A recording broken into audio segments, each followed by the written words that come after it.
আমি এখন ৫ তলায় আছি। এখানে কিন্তু ছাদের মতো কংক্রিট দিয়ে ঢালাই করা নেই। এটা হচ্ছে সেই ডিপ ফ্রেস্টিং সিস্টেম। এটি হিমঘরে নমস্কার বন্ধুরা, আমি পিন্টু। আপনারা কি জানেন বাজারে যে সতেজ আলু সারা বছর পাওয়া যায়, সেটা কিভাবে কোথায় রাখা হয়?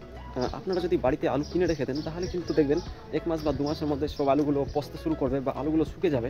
কিন্তু বাজারে সারা বছর দেখবেন সতেজ আলু পাওয়া যায়। তাহলে সেগুলো কোথায় রাখা হয় এবং কিভাবে রাখা হয়? হ্যাঁ বন্ধুরা, হিমঘরে রাখা হয়। আর আমার পিছনে যে বড়, বড় বিল্ডিং দেখতে পাচ্ছ, এটাই হচ্ছে হিমঘর। এখানে টোটাল ২ টো হিমঘর আছে। আর হিমঘরের ভিতরে গিয়ে দেখাবো কিভাবে রাখা হয়, প্লাস বাইরে কী, কী মেশিনারি লাগা আছে সেগুলোও দেখাবো।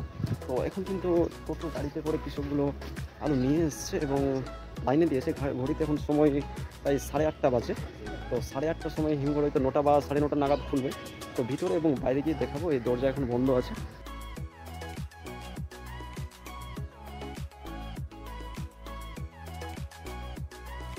হিমঘর খুলে দিয়েছে আর পিছনে দরজাটা দেখতে পাচ্ছি হিমঘর খুলেছে। এবার আমরা ভিতরে প্রবেশ করবো এবং দেখাবো।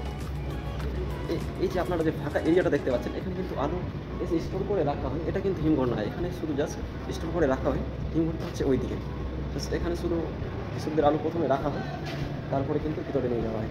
তো দেখাচ্ছি কীভাবে হচ্ছে আর কি। দিকে এসেছি, এই যে এটা দেখতে পাচ্ছি, এখানে কিন্তু দরজা সিল করা আছে, এখন তালা মারা আছে। আর এখানে কিন্তু আলু ভিতরে থাকে, এটার ভিতরেই কিন্তু ঘরটা ঠান্ডা থাকে। এবার এখানে কিন্তু প্রায় 4-5 তলা আছে। তো আমি এবার উপরে যাচ্ছি। পরে দেখাবে। এই যে আমি এবার দ্বিতীয় তলাতে এসেছি। দ্বিতীয় তলাতে যেটা, এখানেও কিন্তু এখন সিল করে তালা মেরে দেওয়া আছে। এখনই অফিসটা খুলেছে। এগুলো কিন্তু এখন খোলা হয়নি। আলু যখন ভিতরে রাখবে তখন খুলে দিই, আবার সাথে সাথে কিন্তু তালা মেরে দেয়। তাহলে যদি আমার সামনে খোলা হয় তাহলে একটু ভিতরটা দেখানোর চেষ্টা করবো। এবার আমি কিন্তু 2 তলা থেকে এবার 3 নম্বর তলায় যাচ্ছি। এই যে এখানে কিন্তু এখানে 2টো বড় বড় দরজা আছে। এবার আপনাদেরকে নিয়ে এসেছি হিমঘরের ভেতরের অংশটুকু দেখাবো কীরকম। এই কাঠগুলো দিয়ে স্টেপ বাই স্টেপ তৈরি করা হয়েছে আলু রাখার জন্য। এখন হিমঘরে আলু নেই, তার জন্য মেশিনগুলি বন্ধ রয়েছে। এদিকে হিমঘরে মেরামতের কাজ চলছে।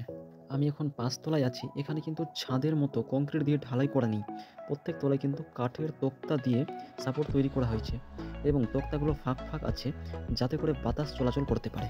ওপরে আপনারা যে স্কোয়ার এবং সার্কেল শেপে যে পাইপের মতো দেখতে পাচ্ছেন, এখান থেকে ঠান্ডা বাতাস এবং জল বের হয়, যার তাপমাত্রা 2 থেকে 8 ডিগ্রি সেলসিয়াস এবং আলুকে সুরক্ষিত রাখার জন্য কিন্তু আর্দ্রতার প্রয়োজন হয়, যা আর্দ্রতা 80 থেকে 90% প্রয়োজন। ছাদ থেকে কীরকম দৃশ্য সেটা দেখানোর চেষ্টা করব।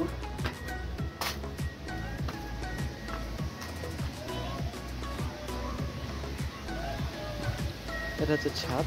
আর এই সাইডে কিন্তু ঝর্ণার মতো আছে। এই যে ঝর্ণার মতো যে মেশিনের মধ্যে দিয়ে গরম ভাবটা সেটাকে কিন্তু বাইরে বেরিয়ে করে নিয়ে আসে। কম্প্রেসার, ফ্রিজে যে কম্প্রেসার থাকে সেই এখানে বড় বড় কিন্তু কম্প্রেসার লাগানো আছে, পাইপের মধ্যে দিয়ে আসে। আর এটা হচ্ছে ওর পাশে যেটা দেখতে পাচ্ছেন, এটা হচ্ছে কিন্তু হাট, শামসি রতনপুর হাট। আর এটা হচ্ছে একটা হিমঘর। আর এই সাইডে কিন্তু আরেকটা হিমঘর আছে, এই যে এটা।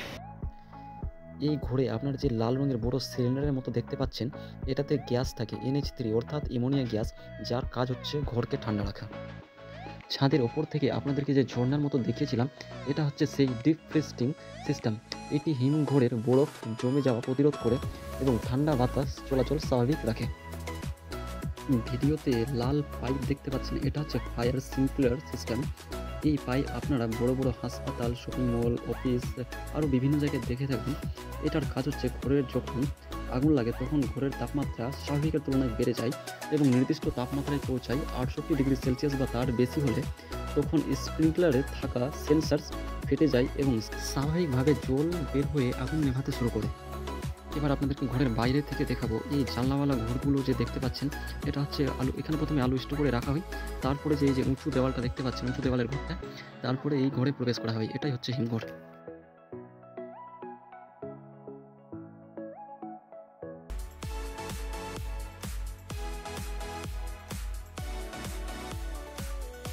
কিন্তু একটা বন্ট নাম্বার দেওয়া আছে। এই বন্ট নাম্বারে দিয়ে কিন্তু এখানে এই যে সাদা সাদা অংশটা, এখানে কিন্তু বন্ট নাম্বার লেখা হয়, যাতে কারো বস্তাগুলো চেঞ্জ না হয়ে যায়। হ্যাঁ, তাহলে যে কৃষক যে আলুটা দিয়েছে সেই আলুটাই কিন্তু যে নিতে পারবে।